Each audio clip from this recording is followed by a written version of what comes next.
All right. Awesome. Hello, welcome all. First weekly sync of week 0. This is super exciting. Um, so I think a good way to start is just with our names. We're going to do some introductions. So let's just go through names, pronouns, and I'll put this in the chat. Where we live, like where you're located, and then maybe a little bit about how you got into Collab Lab, or like what drew you to the Collab Lab. So I'll kick us off, and then after someone goes, you can pass it on. So my name's Jonathan. You can also call me Jono. My pronouns are he, him, his. I'm currently based in Seattle. I was talking about this a little bit before. And what drew me to Collab Lab was just, I think I found it through Twitter, and like talking to Andrew about it just seemed like such a cool space where we could mentor developers coming into the programming community, but then also we learn from a lot of people. So that's what drew me in. And I'll pass it on to April. Hi, I am April. I use she, her, hers pronouns, and I am located just southeast of Los Angeles in an area called Corona.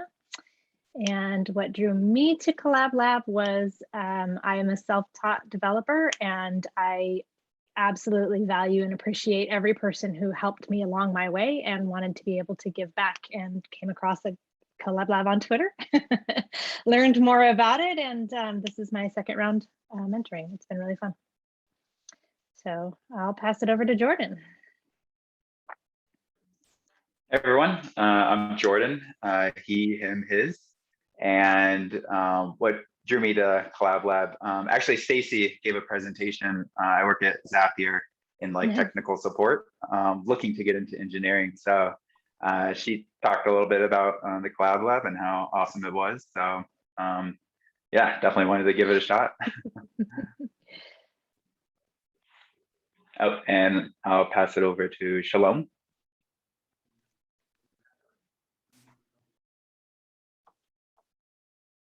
Ooh, still can't hear you, or is that just me? Yeah, no, you're not muted, but we're not hearing you. Could be Zoom audio settings. We can circle back to you. Yeah, you sort that out. Let's go ahead and Fatima, why don't you go ahead and introduce yourself? Hello, my name is Fatima. You can also pronounce it Fatima. Yeah, it's also correct. I'm from Sacramento. And the first time I heard about Collab Lab was through Twitter. And I just went to the website, and I thought it would be, it sounded like a really cool thing to be a part of. And just seeing people on Twitter talk about it too just got me very interested in it. Nice.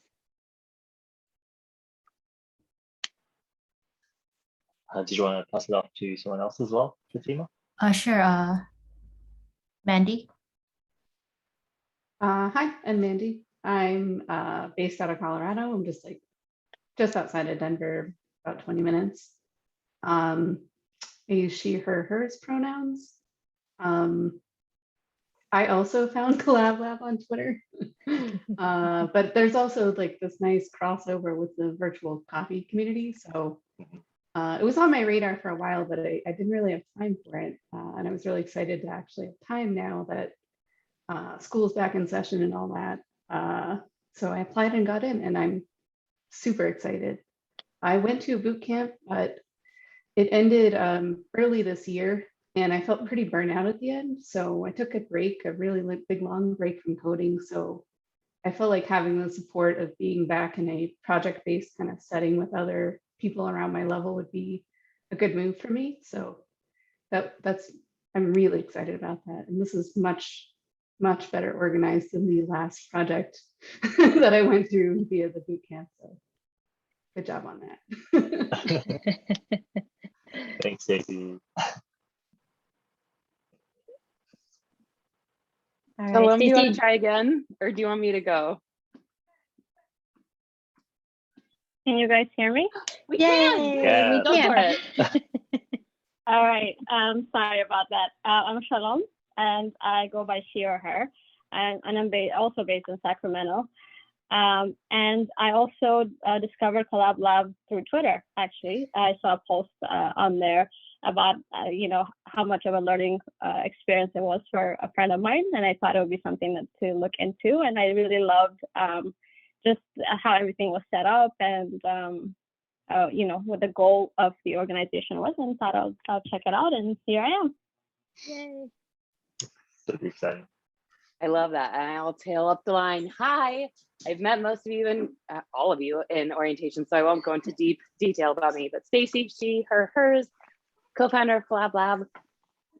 Well, I'm really passionate about diversifying tech, and there's a really special place in my heart, specifically for women of color, and especially mothers of color getting into tech, because we need more of that. And so that's kind of where, that's what brings me to the table every day to Collab Lab, to try and build this and make this a safe space where we can start becoming financially free and making tech work for people of all, edges.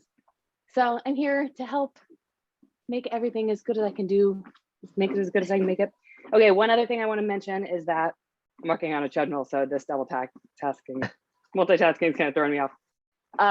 Juliana is your code of conduct responder. She couldn't be here today, so I just wanted to pop in and say that she's here for you. I'm here for you. You can be expecting her to schedule a one-on-one with you in a couple of weeks, and that's just your space to talk about anything you want to talk about.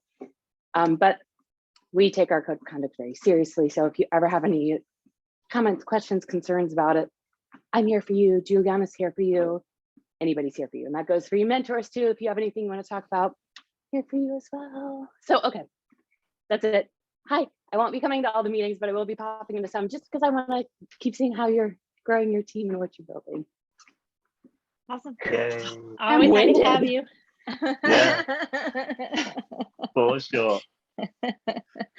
We have a coworker at work that walks on his treadmill while we have long meetings, and he has a reverse motion background, so it looks like he's walking through the woods. It's pretty awesome. Oh my gosh, that's should try to really find cool. it. I should do that. I It's try like and do going it to in the meetings where I don't video have to talk a lot. backgrounds. Yes, It's like I love that. he's like he's walking through the woods. It's pretty awesome. If I don't have to talk a lot, I like to be on meetings doing it. But as soon as I have to talk, I'm like, oh my God, how do I do both? I can't remember what did I come here for? Who am I? Anyway, so thank you for having me. Yay, that's awesome. Now, I know April is going to be giving the presentation today, but quickly before we do, I just want to quickly chat about availability. So I noticed Graham's not here, and I know Jordan, you said you're also going to be away for a couple, for a little bit over a week. So just want to point out that totally fine if you need to take time off, if you need to take some time away, please just let us know, and we'll figure out the pairings or the triple lab pairing whenever we can. Cool. So I'll pass off to you, April. Awesome. All right, let's go. I'm going to share my screen. I'm so used to having multiple screens. I'm going to pick screen 2 and it's not there. So apologies. And Zoom is in my way. All right. So our learning module this week is in regards to Git.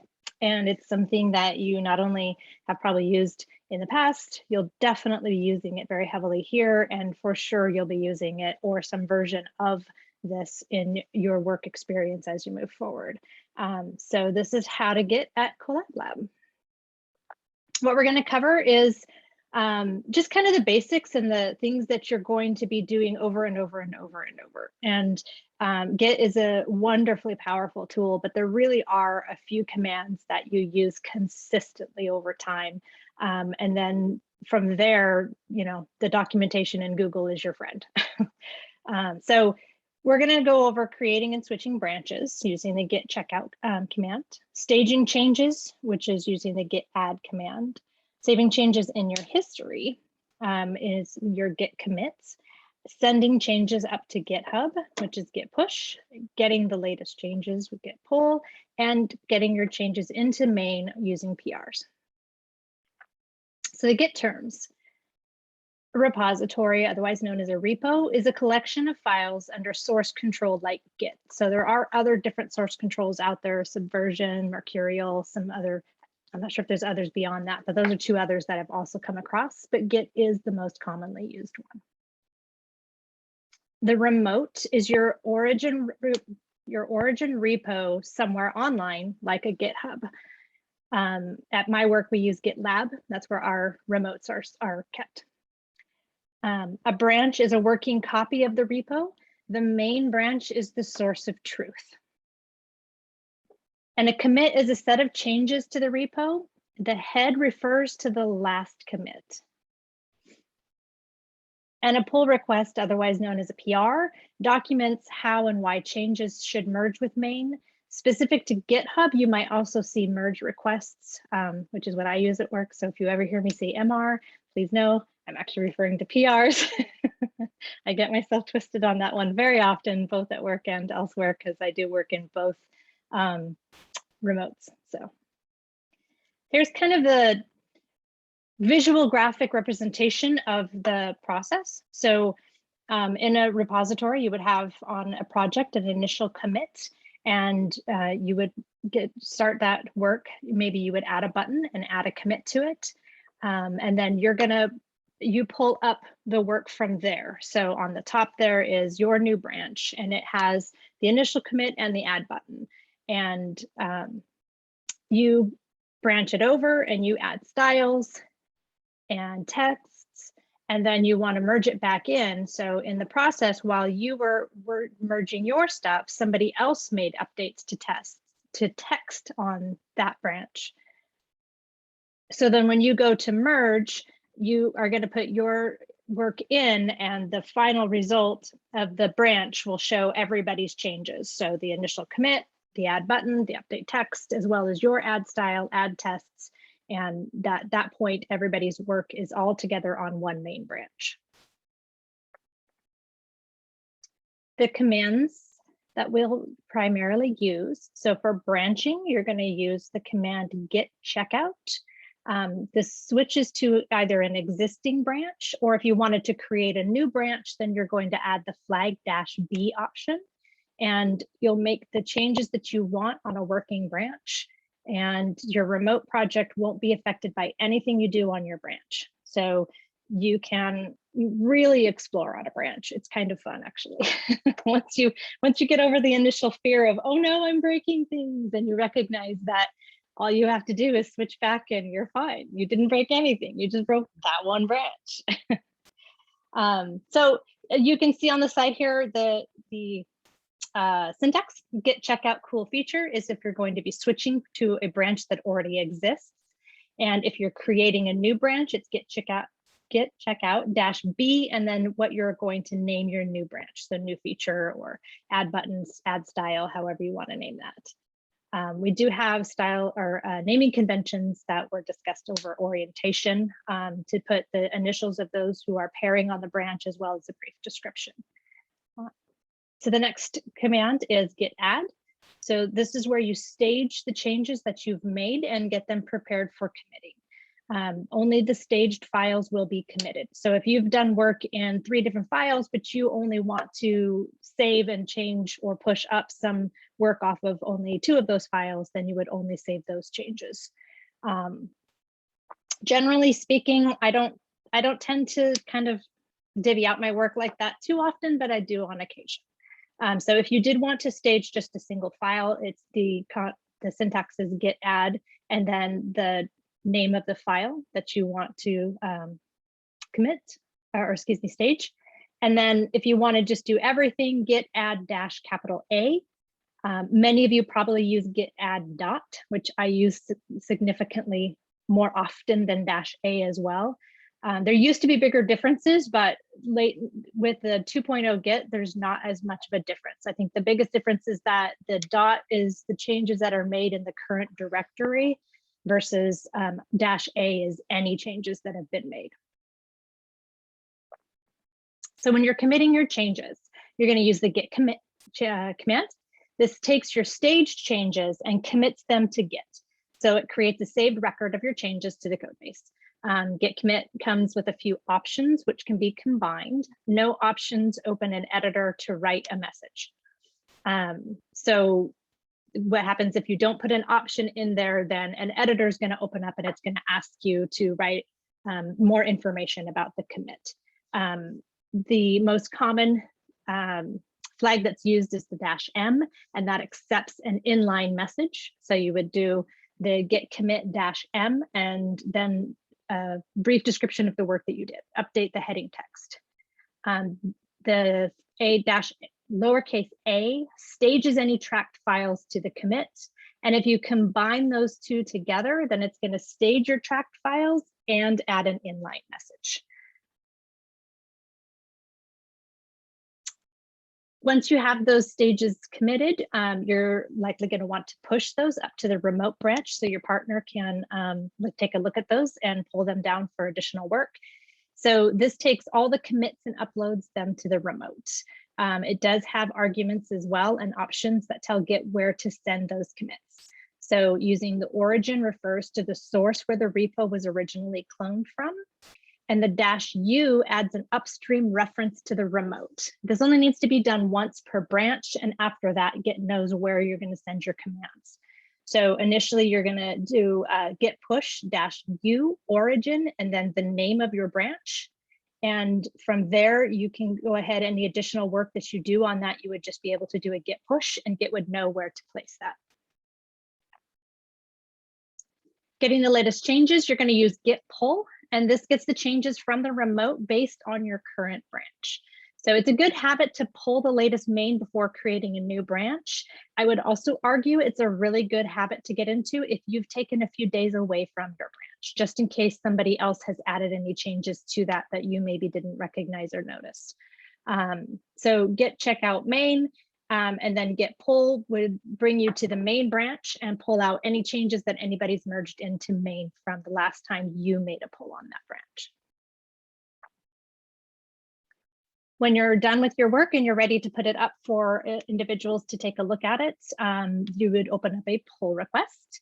And you can see here at the top, there is a tab for pull requests, as well as the button to create a new pull request. Also, if you go to the repo shortly after having pushed something up, it will put a little notice at the top asking you, did you want to open a pull request for this branch? And from there, you can, it'll bring up our template and you can follow the template from there. Merge conflicts do happen. And they can be a little spooky the first time they happen because you feel like, oh no, how am I going to do this? Everything's going to break, but it's going to be okay. So merge conflicts happen when Git can't figure out how to resolve the changes because two changes have been made in the same location and Git can't make the determination of which one has priority. And so it's going to ask the developers to tell it which of these changes do you in fact need into the code. So Git needs to know what changes that you want. And so this is where you might have to connect with some of your teammates and making sure that you're either, keeping and removing the appropriate sections. There is a link here for a helpful guide. And of course, your mentors were always here to help if you really wanted to sit down, like I'd be happy to pair and go over it. So this is essentially what it'll look like in VS Code. You get these little chevrons as well as the equal sign. And so what this is saying is, this is the changes that were made on your branch, I believe. And then these are the ones that are coming in. And so they were saying, which of these did you want to keep? And which of these do you want to get rid of? Or do you want to keep them all? And in VS Code, they have some nice little helpers. You can see the changes side by side. You can accept both changes, accept the incoming, and it'll clean it all up for you pretty nicely. But again, more than happy to help with that if it ever comes up and you're not sure what to do. That's the basic rundown for what you're going to need to know to operate here at Collab Lab. And again, I'm going to post these slides in the Slack channel so that you guys have access to these links, including the Git documentation. Atlassian has a really great Git tutorial that kind of goes through a lot of the different functions. Of course, there's Google and Stack Overflow and us mentors. So Awesome. with all of that, I want to know if you guys have questions.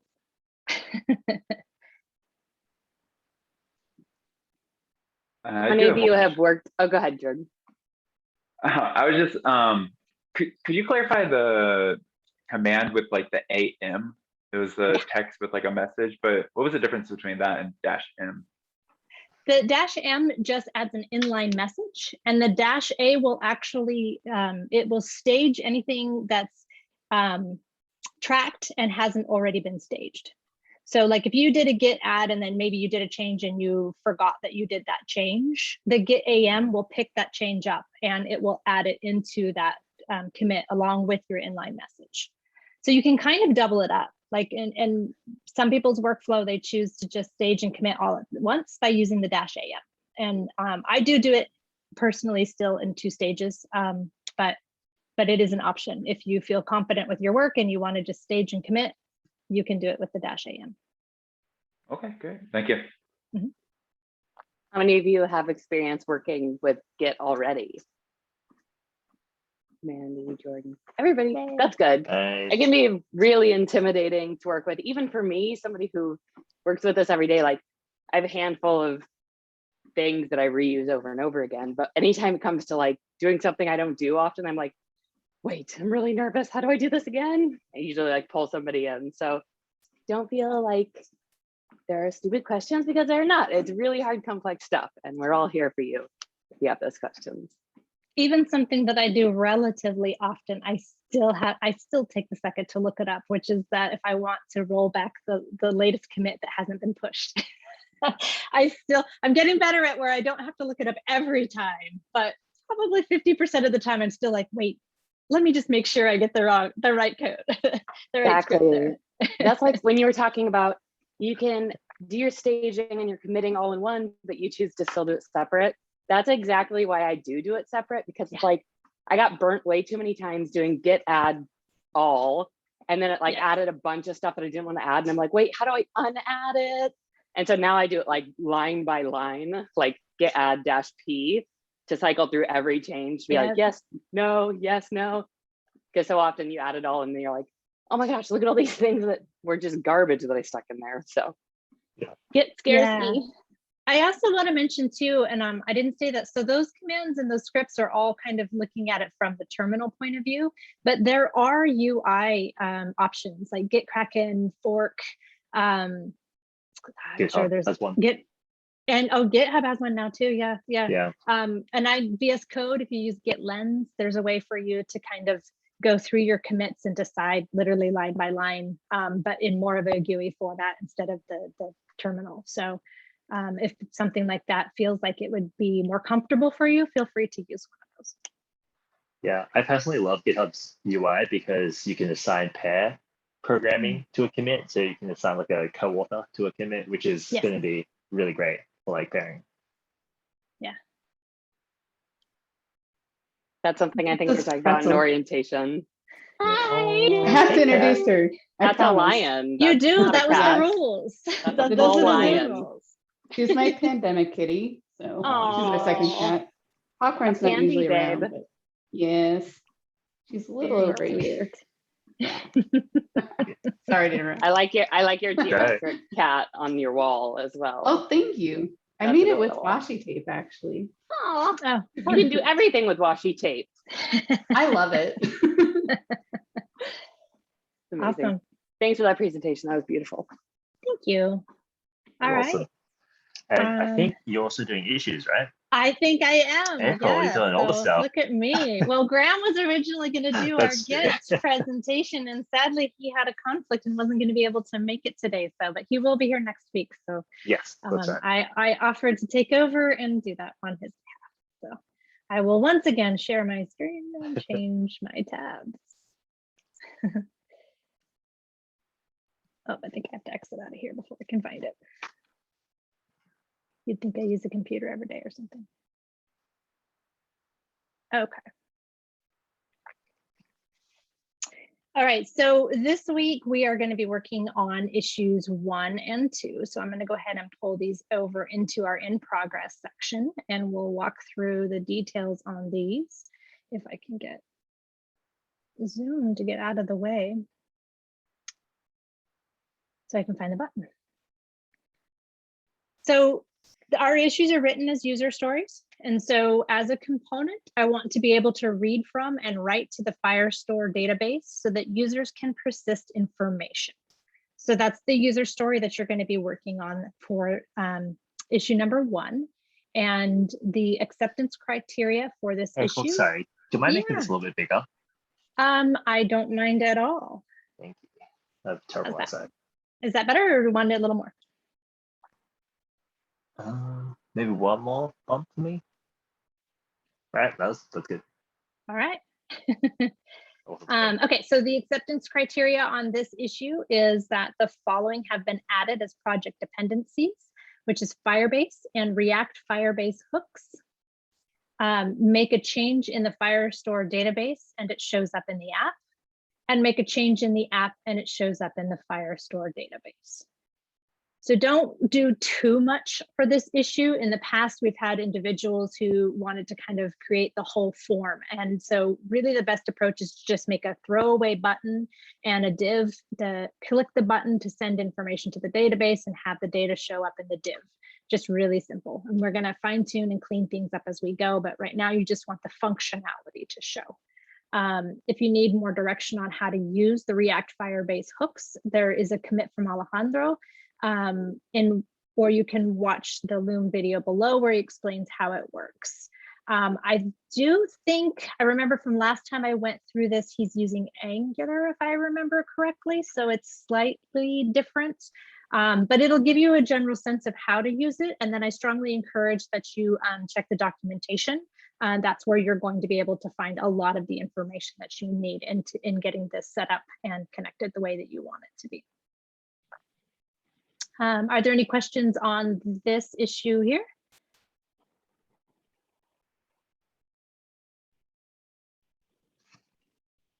Okay, and every time I full screen, Zoom just gets in my way so much. I'm trying to access my tabs and it won't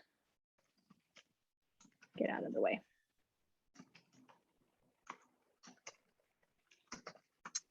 All right, so our second issue.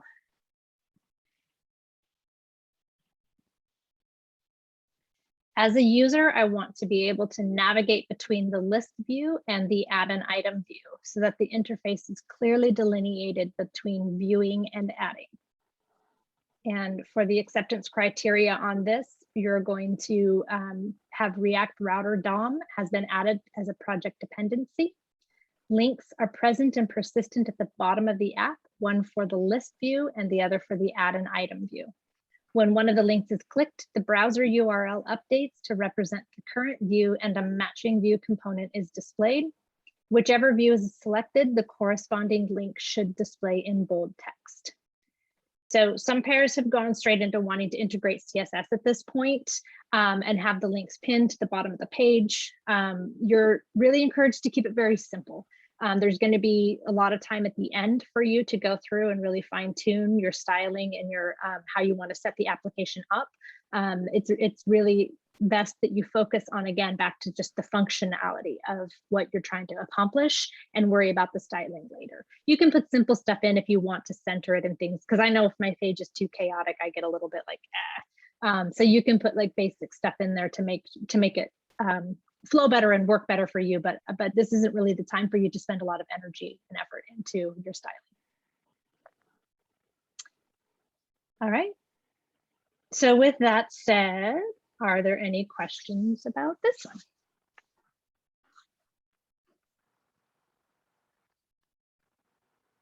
one? Do we have like a preference on the scaffolding, kind of the structure of the files? That's really, as a team, that's something that you guys can definitely discuss and kind of work out how you feel like you would be most comfortable. Sorry. Remind me to put do not disturb on my calls. That's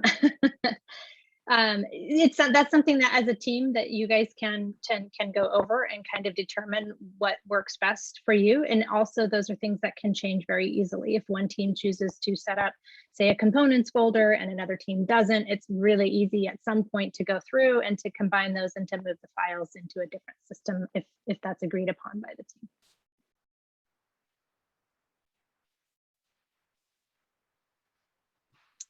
Okay, I will stop sharing here. And then, I think it's good to note too that you probably will run into a lot of merge conflicts in this first week because, like you mentioned, you might scaffold your work differently. So you can avoid some of that by just being really communicative in the beginning and, you know, talking in Slack with the other pair about what does this look like on your end? How are you going to approach this? And coming up with that in the beginning so that when the end of the week comes and you're merging it all together, things are already scaffolded the same and you don't have to like do some big shifts. So just communicate, just work as a team. yeah, and at the end of this call, once we determine like how we're going to set these up, which I think Jonathan's going to go into a little bit more detail about that in a moment.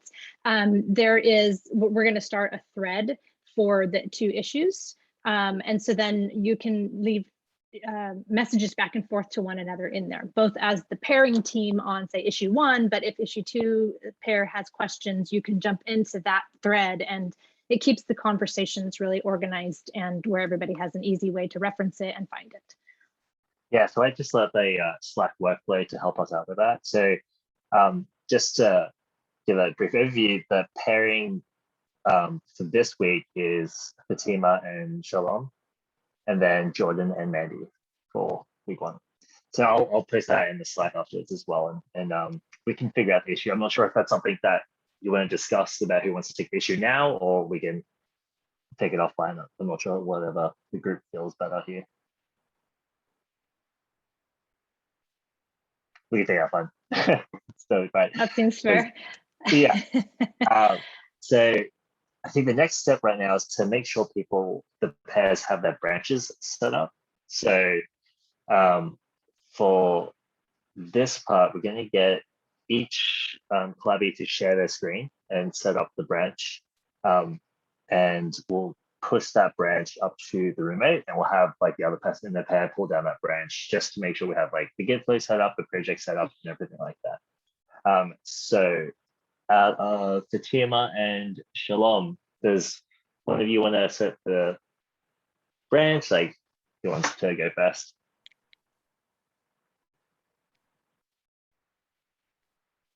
Is it just one of us has to do it? Yeah, so one person will set the branch, push it up, and then the other person will pull down that branch. Okay. I can do it. Yeah. Awesome. Great. I'm going to share your screen.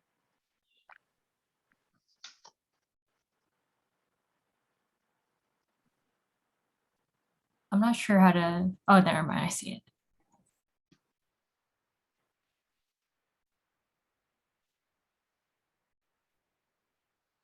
Okay.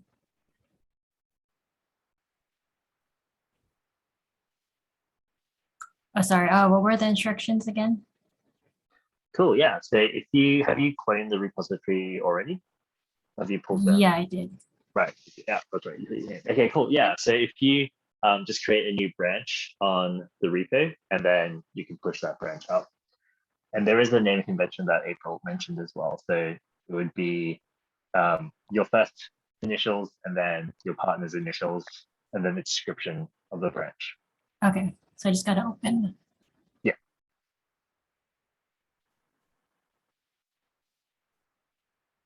And we won't do this every week. This is just to get the hang of like seeing the branches and make sure everyone's like all ready to go before today or tomorrow.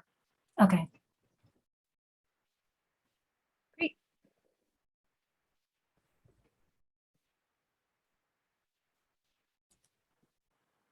So is it I don't remember the command, but git branch. Can you? Oh, I'm so sorry. I just said, can you do me a favor, one, and let's do a git status to make sure that you're on main. Yeah. Okay. Perfect. And then do a git pull to make sure that you have everything that's been added to the repository to this point. Okay. Perfect. Nice. Okay. And then, sorry, Jonathan, please answer. No, I was going to say, yeah, you can get down the git branch route, but I think an easier way is to do git checkout -b, and then do the branch name. So your initials. Yeah. And then dash And then Shalom, your last name again is with a K, so SK. SK. Okay, and then looking at the issues, it looks like Mandy, you assigned yourself to issue 1, or is that potentially Oh, a misclick? I must have done that by accident. I'm fine with that one, but I can also switch to the other. Okay, that actually helps because that helps with the description. If that's okay with you, Fatima and Shalom, then you'll be issue 2, That's fine. which is, let's see, the nice pithy way to say this. Wasn't that to add a Yeah, right on. add and list view? So you could maybe just call it add list view or list and add view. Yeah. Great.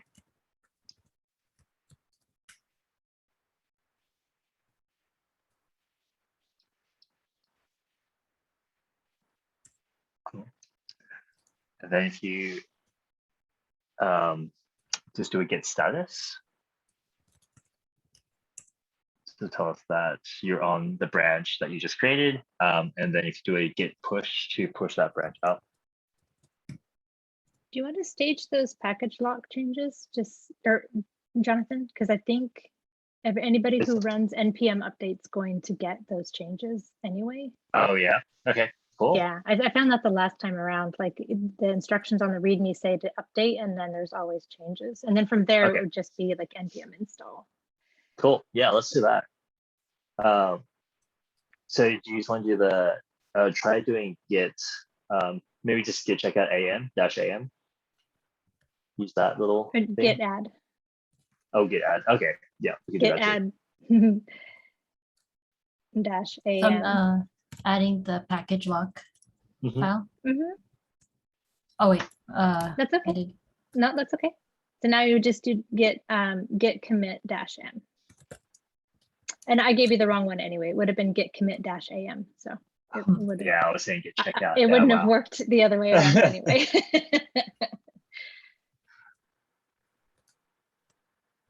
And then you can just say updated JSON or package log.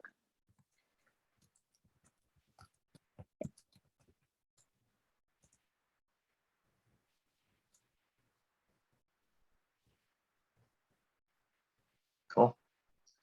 I'm not sure if you noticed when you tried doing git push, the terminal complaint, and it said to use git push dash set upstream. That's the same thing as doing git push dash u, but I'm too lazy to type that out, so I just copy and paste what git tells me to do, and I'll just run that command. So if you copy and paste the git push dash set upstream, you have the whole That's right thing. here. Yeah, and then just run that, and then I'll push your branch with your commit up as well. Cool. Great. That should be it on your end, I believe.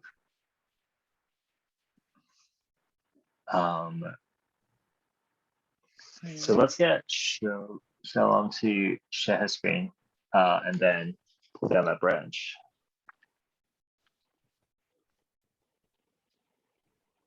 You're still muted, Shalom. Can you guys hear me now? Yes. Yep. Okay. I'm just dialing in from my phone, so it's just a little weird. No worries. Okay, so can you guys see my screen as well? Yes. Mhm. And So do you have it set up on your computer? Yeah. no, I'm in the GitHub, but I don't have it set up yet. Yeah, let's get that Okay. done first then. Do I need to find a particular branch or just go ahead and This is good. oh, this is it. Okay. Mm-hmm. And maybe before you push the branch, we might add you to the contributors just to make sure Yeah. like your permissions are all correct as well. Can you say that again? Sorry.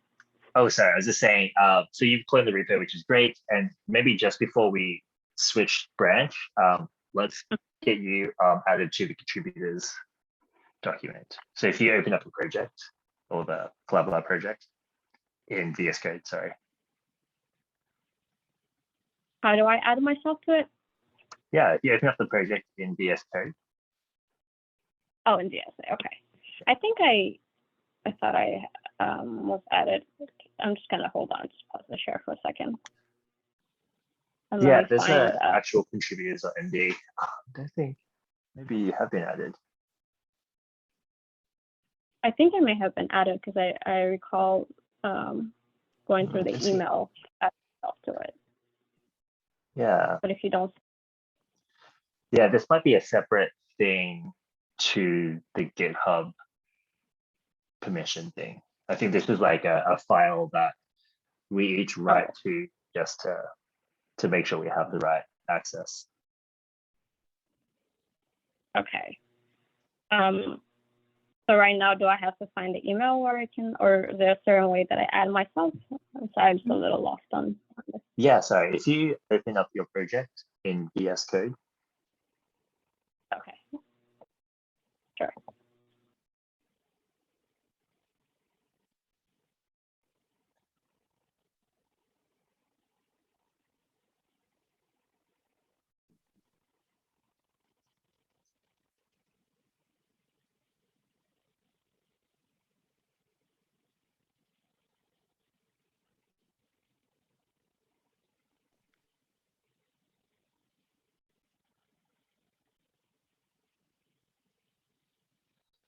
Mhm. cool. And if you go to contributors.md, yep. And then yeah, if you just add your name into the cohort participants there. Okay.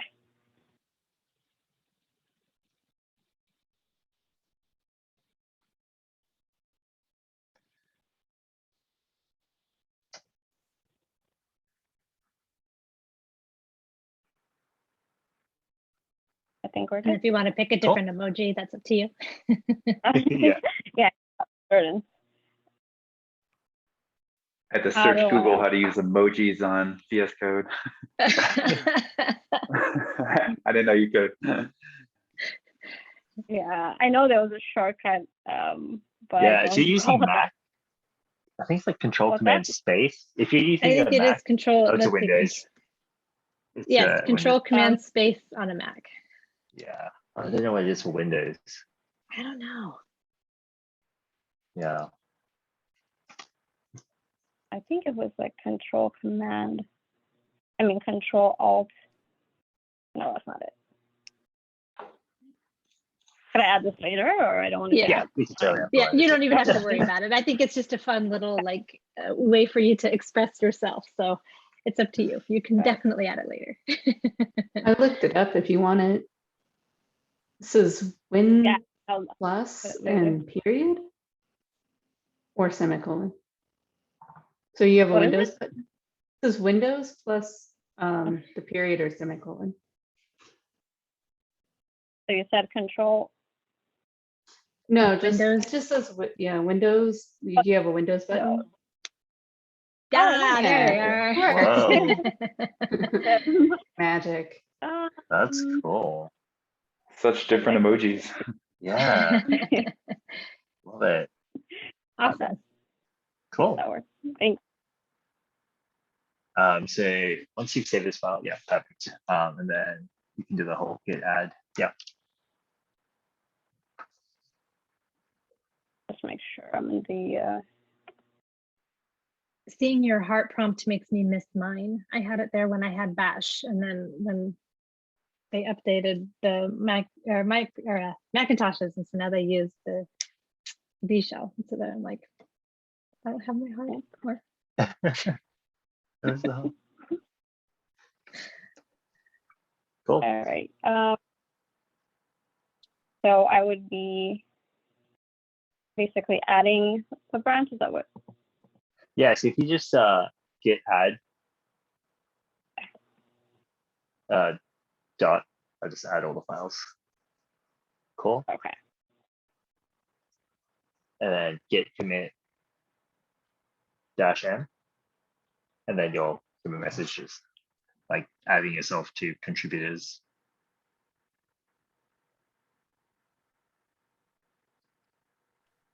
Cool. And then just do a git push.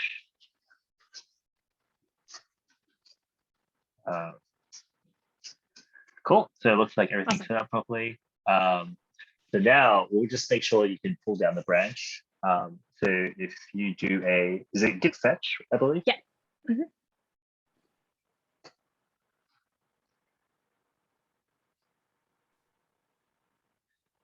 I think.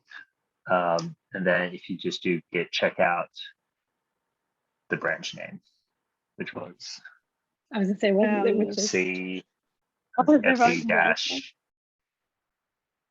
Can it you was say that again? FC dash. Is it SC? You're a little Sorry, yeah. muffled Let on my. me. Can you maybe text it in the chat? Yep. Let me see if I can get to there. I you can definitely also gotta. do a git branch dash dash list to see all the branches as well. Okay. There we go. That'll probably be faster. Okay, dash list. Oh, sorry, Is git it? branch Get branch. Okay. dash dash list. So Currently testing. interesting. I have it here. Just 1 second. I'll put it in the Oh chat. yeah. Okay. There you go. Awesome. Thank you.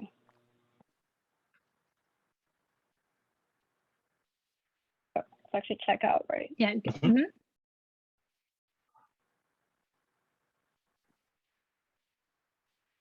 Okay. Cool. So looks like I'm at the branch. Looks So I like just need it. to pull anything or get into the branch. No, I think you're good now, right, April? Yeah, I think I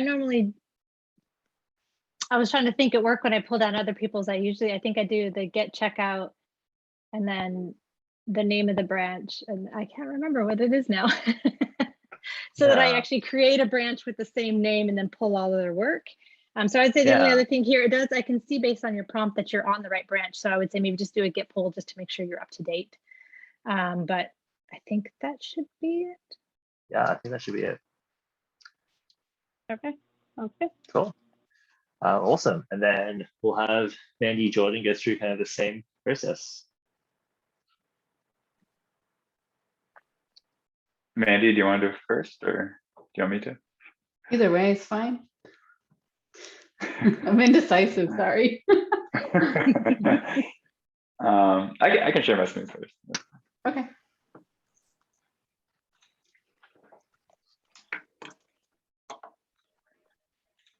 Okay, so git status. So name. Should I just go direct from the git checkout -b then? I would do a git pull.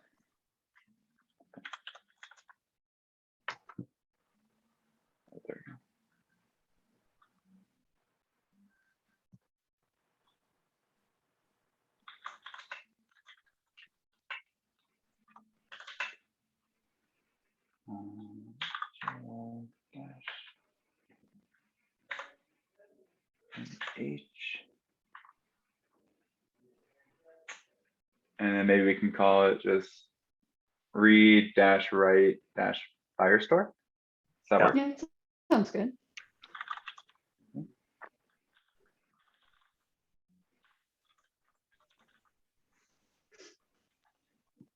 Okay, Jeremy.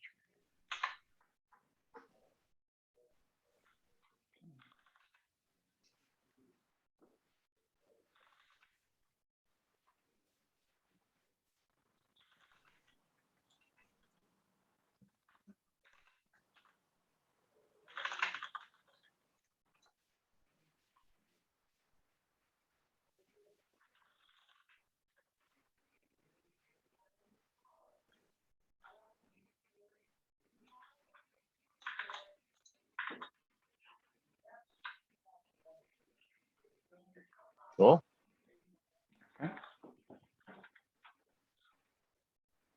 And then do you want to make a copy of the name that you gave that so that Mandy can paste it in? Yeah, definitely. Perfect. Okay, and putting it in the chat. There you go.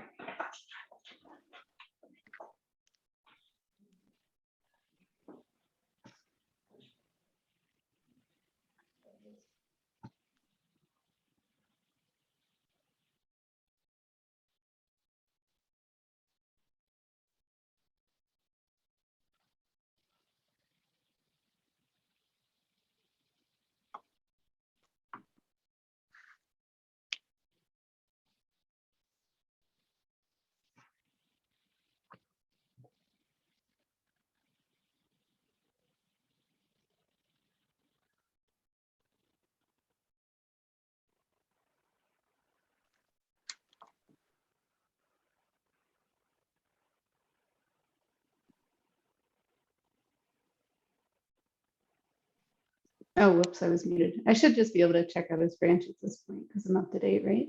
Yep, I believe so. I lost the Is it chat. just me? What's that? Oh, I was like, the screen's like flashing on my end. I don't know if that's just me. Like it's Huh. flashing black. Really? Yeah, I see it that keeps too. coming in and out. Yeah. Oh, okay. Is it better now? I'm only seeing half. There it is now. It just reloaded the whole page. Yeah, that's strange. That's weird. I wonder if my Well, internet is stressed or something. So I should just be able to check it out, right? Good, check out.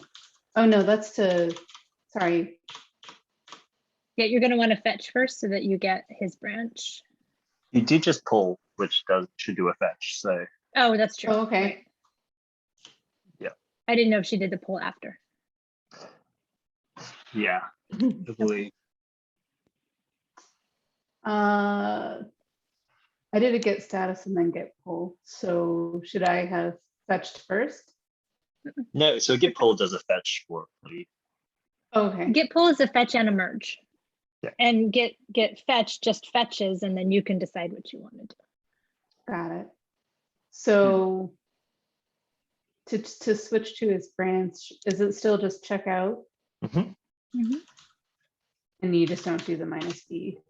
That's to create one. Nice. Well, as well. All right. Is that switched? No. I think it is. I think I see in the prompt. Yeah. I think so. Right here. Cool. All right. So I think that is it. So that has you all are ready to work on the issues. Yay. Cool. So this is awesome. So a couple of things I think we already talked about, like the Slack threads. So work with your partner in those threads to schedule a time and also share any resources and learnings. I think what's worked in the past is like front loading all of that communication up front. Because once you get like later in the week, that's when you want to start doing the code reviews, which we'll talk about in a little bit. And you'll get like a bunch of feedback, which you'll want to like incorporate potentially towards the later of the week. So if you try and get all the development work up front done, it'll definitely help you out in the long term. And then we talked about this PR process. Let me quickly, I don't know if we can actually show this, but let me quickly share my screen. I'm not sure. So I'm also just going to make a quick branch. It's a bit bigger. Pull. Okay, check out the. Oh, it's not. Do the comments. Okay. Push this. So when you do make a new pull request, compare. Let me. Sorry. Yeah.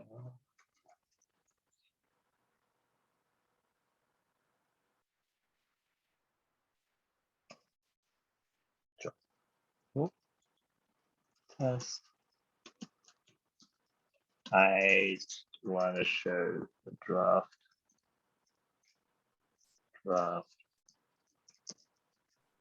Yeah, but all right.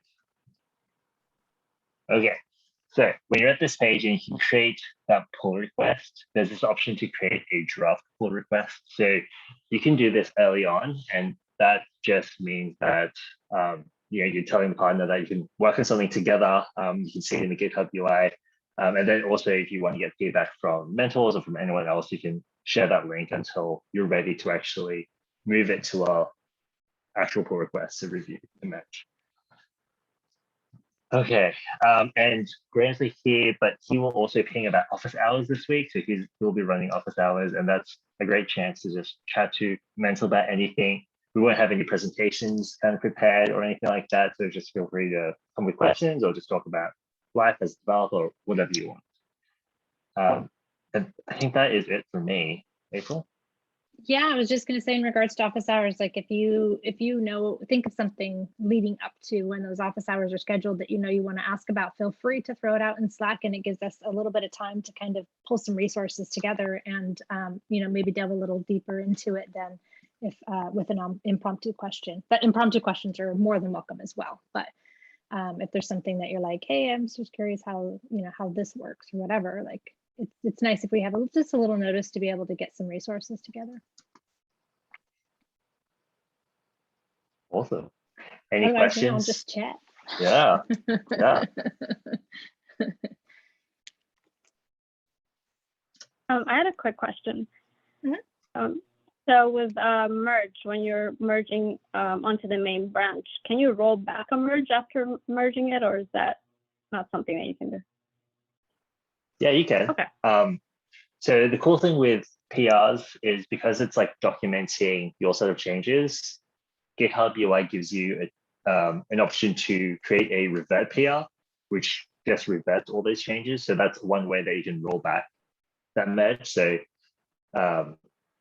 there's other Git is kind of crazy. There's so many ways to do different things. So there's other ways to do that, but that's one way.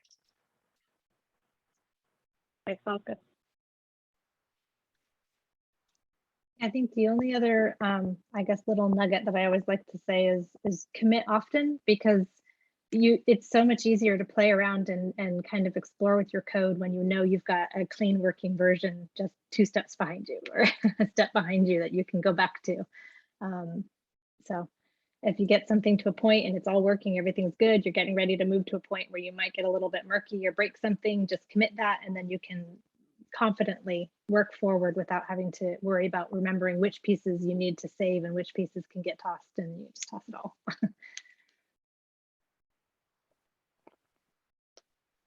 Awesome. I think that's it, unless anyone else has questions, right? And just one additional question. So the primary line of communication will be through Slack, correct? Yes. Okay. I just wanted to know if there are you know, emails to look out for and things like that. Okay. Yeah, all through Slack. Yeah, be very cool in Slack. Yeah, when we're like communicating through Slack, you said you're going to create 2 separate threads like for each of these stories. So do we like everything we talk about is going to be through that thread, or I can like private message as well, like trying to coordinate and stuff, or you recommend everything public? Yeah, that's a good question. I honestly encourage you to do public, because it keeps us mentors in the know of where you're at and where you might be stuck, or where you might be, you know, have maybe you're going down a path that's a little longer than it needs to be, or something we're going to tackle later on, or, you know, whatever. So it gives us a little bit of a pulse of where you're at and what you're working on. And but also your other pair can kind of, if they choose, they can kind of keep tabs on what you're working on and the questions that you have, because they are going to be working with that code at some point too. Okay. So DMs are And fine, like, and your DMs are fine. Like, and I know the last cohort I was on, they used them pretty liberally, but it is beneficial if you can to do it in a more public setting. okay, no, that definitely makes sense. And then any advice or like recommendations, like you want to like pair more up front and then kind of like split off like async, or? Yeah, man, we can, there is a pair programming learning module, I think next week, right? It's not, it's later than I thought it was. So I think, it's actually the week after, I can't remember, but it's within the next couple of weeks. Yes, so we'll get through pair programming, but yes, it's very much like how you would, you and your pair kind of discuss what works well for both of you. I would say try and pair together as much as you can, rather than split off and work asynchronously. But depending on like, if you know, if you need to read up on documentation, that's pretty boring if 2 people are reading documentation. So I think like that is a fine task to split up and do asynchronously. But when you're touching code, it's always nice having a pair to work with, and you both kind of get that context as well. Okay. Yeah, and to your question too, also, yeah, I think a lot of that will happen towards the beginning of the week, because the end of the week will be focused on reviews. And that's not really a pair activity necessarily, though it can be. Sometimes pair reviewing is helpful as well. But generally, the reviews are at the end of the week and the coding is towards the front. So would you say that pair programming we do around 3 hours a week then? I think no more than 5. I think the expectations are like should not be doing more than 5 hours a week. Oh, more than And 5. if you are, that's something you should bring up to us if there's too much work or just if you're finding something that takes too long, definitely bring it up. Okay. Yeah, we want to make this like accessible for everyone. And I do think the 5 hours is intended to be inclusive of like your reviewing time, because reviewing can take some time too. So Yes. keep that in mind. Will there be like a dedicated Slack room that we can jump into, or should we just, I'm sorry, I meant Zoom, or should we just like start our own? You can start your own with Zoom as long as you're not more than 2 people on a Zoom call. The 40 minutes doesn't apply. So if it's just 2 of you coding, if at some point you guys end up doing more of a mob program, we might have to come up with a room for you to use. And I think even this room, I believe, would be accessible because I have it set up as a recurring meeting. I think you would be able to access this space if needed. Yeah. Nice. All good questions. Anything else? I know, right? Yeah. What if we're not able to make it to one of the weekly sync meetings? Yeah. Just let us know. Keep everyone in the loop. Let your pair know. Obviously, if something urgent comes up that you hadn't planned, that's totally fine. But if you're kind of taking advanced like leave, like I know Jordan is, just give us a heads up in advance so we can figure out the right pairings. Okay. Yeah. Anything else you want to add to that? Ethan? Yeah, just in regards to making sure so you're especially communicating to your pair because you are going to be doing demos of the work you did. And so they'll need to know that they're going to be doing the demo solo.